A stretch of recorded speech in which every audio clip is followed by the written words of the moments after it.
दोस्तों, कैसे हैं आप लोग। आई होप आप लोग अच्छे होंगे और आपकी तैयारी भी बेहतरीन चल रही होगी। तो बीपीएससी टीआरई 4 के लिए एनसीईआरटी पर आधारित हमारी भारतीय राज्य व्यवस्था यानी इंडियन पॉलिटी की क्लास आज से स्टार्ट हो रही है। यदि आप चैनल पर नए हो तो चैनल को जरूर सब्सक्राइब करिए ताकि आने वाली सभी वीडियो का नोटिफिकेशन आपको मिलता रहे। आप सभी के बीपीएससी के एग्ज़ाम में एनसीईआरटी से ही सीधे सीधे प्रश्न पूछे जा रहे हैं। तो आप एक अच्छा स्कोर यदि करना चाहते हैं तो आपको एनसीईआरटी की बुक अवश्य तैयार कर लेनी चाहिए। इस चैनल पर आपको एनसीईआरटी की बुक को लाइन बाय लाइन पढ़ाया जा रहा है, जो कि आपके एग्ज़ाम में काफ़ी हेल्प करने वाला होगा। यदि आपके पास पर्याप्त समय नहीं है डिटेल एनसीईआरटी बुक पढ़ने का, तो आप इस बुक को ज़रूर फॉलो करें, क्योंकि इसमें मेन इंपॉर्टेंट पॉइंट को दिया गया है जो कि एग्ज़ाम में पूछे जाते हैं। स्टार्ट करते हैं आज की क्लास। इंडियन पॉलिटी की ये हमारी पहली वीडियो होगी। रेगुलेटिंग एक्ट 1773 द्वारा सर्वोच्च न्यायालय की स्थापना कहाँ की गई थी? तो आंसर याद रखेंगे, कलकत्ता में, यानी 1774 में किया गया था। भारतीयों को भारत के प्रशासन में भाग लेने का अधिकार किस अधिनियम के द्वारा प्राप्त हुआ? तो चार्टर एक्ट 1833 के द्वारा यह अधिकार दिया गया। भारतीय विधान परिषद को बजट पर बहस करने की शक्ति किस अधिनियम के द्वारा प्राप्त हुई? आंसर याद रखेंगे, भारत परिषद अधिनियम 1892 के द्वारा यह शक्ति प्रदान की गई। केंद्रीय विधानमंडल सर्वप्रथम किस अधिनियम द्वारा द्विसदनीय बनाया गया? तो 1919 के भारत शासन अधिनियम के द्वारा बनाया गया था। 1919 का भारत शासन अधिनियम और 1935 का मोस्ट इम्पॉर्टेंट है, बार बार इससे प्रश्न पूछे जाते हैं। आप बीपीएससी टीआरई के साथ ही साथ यदि किसी भी अन्य एग्ज़ाम की तैयारी कर रहे हैं तो ये बुक आपके लिए बेहद ही इम्पॉर्टेंट है, सबके लिए महत्वपूर्ण साबित होने वाली है। भारत के राष्ट्रपति को अध्यादेश निर्गत करने की शक्ति मूलतः किस अधिनियम से प्रेरित है? आंसर याद रखेंगे, भारत शासन अधिनियम 1935 से। भारत का संवैधानिक विकास को दो भागों में याद रखेंगे, ईस्ट इंडिया कंपनी के अंतर्गत और ब्रिटिश क्राउन के अंतर्गत। ईस्ट इंडिया कंपनी के अंतर्गत बनाए गए कानून को रेगुलेटिंग एक्ट कहा जाता है और ब्रिटिश क्राउन के अंतर्गत बनाए गए कानून को भारत शासन अधिनियम के नाम से जाना जाता है। आपको ये शब्द ध्यान रखना होगा, जहाँ भी रेगुलेटिंग एक्ट शब्द आता है वो आपको याद रखना होगा, ईस्ट इंडिया कंपनी से संबंधित होगा, और भारत शासन अधिनियम शब्द आता है तो वो ब्रिटिश क्राउन के अंतर्गत आएगा। ईस्ट इंडिया कंपनी के द्वारा बनाए गए कानून यहाँ देखते हैं। सबसे पहले आया था रेगुलेटिंग एक्ट 1773, इसके बाद आता है ईस्ट इंडिया कंपनी के द्वारा निर्गत कानून Pitt's India Act 1784, then charter act 1793 में आया, फिर चार्टर एक्ट 1813 का, चार्टर एक्ट 1833 एंड लास्ट है चार्टर एक्ट 1853, क्योंकि 1853 के बाद 1858 में ब्रिटिश क्राउन का शासन शुरू हो जाता है। इसके तहत भारत शासन अधिनियम लाया गया 1858 में। अगला याद रखेंगे, भारत परिषद अधिनियम 1861 आता है, फिर ब्रिटिश क्राउन के अंतर्गत भारत परिषद अधिनियम 1892 आता है, भारत परिषद अधिनियम 1909 भी आया।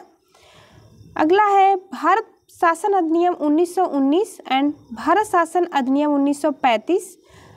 आगे देखेंगे भारतीय स्वतंत्रता अधिनियम 1947, जो कि आज़ादी के पहले ये सभी कानून अंग्रेजों द्वारा लाए गए थे। अगला पॉइंट देखेंगे, केंद्र में द्वैत शासन व्यवस्था किस अधिनियम के द्वारा लागू की गई? तो भारत शासन अधिनियम 1935 के द्वारा। स्टार लगाएंगे, ये प्रश्न कई बार अलग अलग एग्जाम में पूछा गया है। ब्रिटिश भारत में किस अधिनियम में संघीय शासन का प्रावधान था? तो भारत शासन अधिनियम 1935 में। अगला पॉइंट, अखिल भारतीय संघ स्थापित करने का प्रावधान किस अधिनियम में किया गया था? तो भारत शासन अधिनियम 1935 में किया गया था। इस बुक को कंप्लीट करने के बाद आपको अधिक से अधिक बीपीएससी द्वारा पूछे गए प्रश्नों की प्रैक्टिस करनी चाहिए। अगला पॉइंट, बॉक्स में दिए गए पॉइंट इंपॉर्टेंट होते हैं। भारत के संविधान में केंद्र और राज्यों के मध्य किया गया शक्तियों का विभाजन भारत सरकार अधिनियम 1935 पर आधारित है। एक निर्वाचित संविधान सभा द्वारा भारत के संविधान का निर्माण करने का प्रस्ताव किसके द्वारा दिया गया था? क्रिप्स मिशन के द्वारा यह प्रस्ताव दिया गया। भारतीय संविधान सभा का गठन किसके अंतर्गत किया गया था? कैबिनेट मिशन 1946 के अंतर्गत। याद रखेंगे, इंपॉर्टेंट पॉइंट है। कैबिनेट मिशन द्वारा प्रस्तुत योजना के अनुसार संविधान सभा में प्रांतों से प्रतिनिधियों का निर्वाचन किस अनुपात में था? 10 लाख की जनसंख्या पर एक सदस्य। अगला पॉइंट है, भारतीय संविधान का निर्माण करने वाली संविधान सभा के सदस्यों का चुनाव किसके द्वारा किया गया था? यह विभिन्न प्रांतों की विधानसभाओं के द्वारा किया गया। अंतरिम सरकार का गठन जो कि 1946 में हुआ था, इसमें जवाहरलाल नेहरू को राष्ट्रमंडल संबंध तथा विदेशी मामले सौंपे गए थे। ये मोस्ट इंपॉर्टेंट लगाएंगे, इससे प्रश्न सीधे सीधे पूछे जाते हैं एग्जाम में। सरदार वल्लभ भाई पटेल को गृह सूचना और प्रसारण मंत्रालय दिया गया था। डॉक्टर राजेंद्र प्रसाद को खाद्य एवं कृषि मंत्रालय मिला था। जॉन मथाई को उद्योग एवं नागरिक आपूर्ति मंत्रालय, जगजीवन राम को श्रम मंत्रालय, सरदार बलदेव सिंह को रक्षा विभाग मिला था, लियाकत अली खां को वित्त विभाग और सी राजगोपालाचारी को शिक्षा एवं कला विभाग दिया गया। इसी के साथ देखेंगे भारत शासन अधिनियम 1919 की समीक्षा करने के लिए वर्ष 1927 में साइमन कमीशन का गठन किया गया था। कई बार पूछा गया प्रश्न है कि साइमन कमीशन का गठन कब हुआ था, तो याद रखेंगे 1927 में साइमन कमीशन का गठन हुआ। किसकी समीक्षा के लिए गठन हुआ? तो भारत शासन अधिनियम 1919 की समीक्षा के लिए, जिसमें साइमन गो बैक का नारा लगा क्योंकि उसमें उपस्थित सभी सदस्य अंग्रेज थे। अगला पॉइंट देखेंगे, भारत की संविधान सभा की पहली बैठक कब हुई थी? भारत की संविधान सभा की पहली बैठक 9 दिसंबर 1946 को हुई। एक एक पॉइंट बहुत ही महत्वपूर्ण है। भारतीय संविधान का प्रथम प्रारूप सर BN राव द्वारा तैयार किया गया था। संविधान सभा का अस्थायी अध्यक्ष किसे चुना गया था? डॉक्टर राजेंद्र प्रसाद को चुना गया संविधान सभा का अस्थायी अध्यक्ष। संविधान सभा में पंडित नेहरू द्वारा उद्देश्य प्रस्ताव कब प्रस्तुत किया गया? 13 दिसंबर 1946 को। इन सभी पॉइंट्स का आपको बार बार रिवीजन करना है ताकि एग्जाम तक चीज़ें आपको याद रहें। नेहरू द्वारा प्रस्तुत उद्देश्य प्रस्ताव संविधान सभा में कब स्वीकृत हुआ था? 22 जनवरी 1947 को। भारतीय संविधान के निर्माण काल में संविधान सभा के कुल कितने अधिवेशन हुए थे? कुल 12 अधिवेशन हुए। भारतीय संविधान के निर्माण में संविधान सभा को कितना समय लगा था? 2 वर्ष 11 माह और 18 दिन लगे इसमें। संविधान के निर्माण में भारतीय संविधान सभा के संवैधानिक सलाहकार कौन थे? Sir BN Rao. Most important point है, ये वीडियो आपके लिए बहुत ही महत्वपूर्ण है। आप एक एक पॉइंट को बहुत ही अच्छे से देखेंगे। भारत की संविधान सभा ने वर्तमान रूप में राष्ट्रीय ध्वज को कब अपनाया? तो भारत की संविधान सभा ने 22 जुलाई 1947 को राष्ट्रीय ध्वज को अपनाया। संविधान सभा की प्रथम बैठक की अध्यक्षता डॉक्टर सच्चिदानंद सिन्हा जो कि अस्थायी अध्यक्ष बनाए गए थे, इनके द्वारा किया गया था प्रथम बैठक की अध्यक्षता। भारत की संविधान कब स्वीकार किया गया था? तो भारत का संविधान स्वीकारा गया था 26 नवंबर 1949 को। भारतीय संविधान पूर्णतः कब लागू हुआ? 26 जनवरी 1950 को भारतीय संविधान पूर्णतः लागू हो गया। अगला पॉइंट देखेंगे संविधान सभा के बारे में। 9 दिसंबर 1946 को संविधान सभा की प्रथम बैठक हुई जिसमें डॉक्टर सच्चिदानंद सिन्हा को अस्थायी अध्यक्ष बनाया गया तथा 11 दिसंबर 1946 को डॉक्टर राजेंद्र प्रसाद को अस्थायी अध्यक्ष चुना गया। यहाँ पर आपके 3 प्रश्न तैयार होते हैं कि संविधान सभा की प्रथम बैठक कब हुई? तो आंसर होगा 9 दिसंबर 1946 को। अस्थायी अध्यक्ष पूछा जाए तो डॉक्टर सच्चिदानंद सिन्हा, और प्रश्न पूछा जाता है कि संविधान सभा के अस्थायी अध्यक्ष कौन बनाए गए? तो डॉक्टर राजेंद्र प्रसाद जो कि 11 दिसंबर को बनाए गए। संविधान निर्माण का प्रारूप 13 दिसंबर 1946 को पंडित जवाहरलाल नेहरू द्वारा प्रस्तुत उद्देश्य प्रस्ताव से हुआ, जिसे 22 जनवरी 1947 को सर्वसम्मति से स्वीकार कर लिया गया।